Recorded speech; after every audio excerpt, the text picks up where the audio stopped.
Roselyne essaya en vain de défaire les nœuds de la grosse corde. Madame Verriot et l'incomparable Ernestine n'y réussirent pas mieux. On aurait bien pu couper la corde, mais M. Verriot, toujours avare, s'y opposait. Nous n'arriverons pas à nous libérer. Ce sont des nœuds d'encre et des demi-clés. Des nœuds faits par un scout, certainement. Je n'en ai jamais vu faire de semblable que par le fils aîné de Madame Roisin, qui est chef de la première Versailles. Des scouts ici, quelle idée! Ils sont en classe à cette époque-ci. Enfin, M. Verriot consentit à laisser couper ses liens, mais il dut renoncer à sortir comme il le désirait. Ah, les bourreaux, ils me paieront cela. Et me voilà à cause d'eux, obligé de rester un jour de plus dans ce sale pays.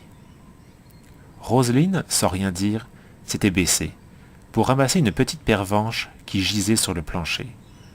Le lendemain, en ouvrant sa fenêtre, elle aperçut une ombre qui courait sous les sapins. Elle se pencha un peu et attendit, le cœur battant. Il y eut un frôlement, un bruit de branchettes cassées, et un jeune homme apparut, qui portait l'uniforme des scouts de France. Il restait à la lisière du bois sans oser avancer, et se mit à faire de grands gestes auxquels Roselyne ne comprenait rien.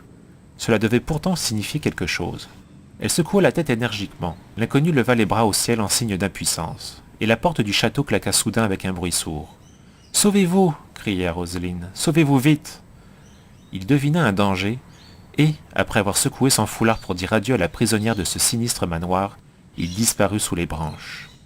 Ah, si Roselyne avait pu seulement lui parler pendant 10 minutes, elle aurait peut-être su quel danger la menaçait, et elle aurait oublié sa triste vie de petite fille isolée. Elle songea tout le jour à ce visiteur qui devait être un de ceux qui la protégeaient. Mais cela assombrit ses pensées.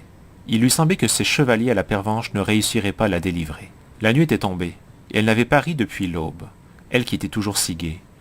Elle se leva en soupirant, abandonnant un livre de contes de fées qu'elle trouvait stupide parce que toutes les aventures y finissaient bien.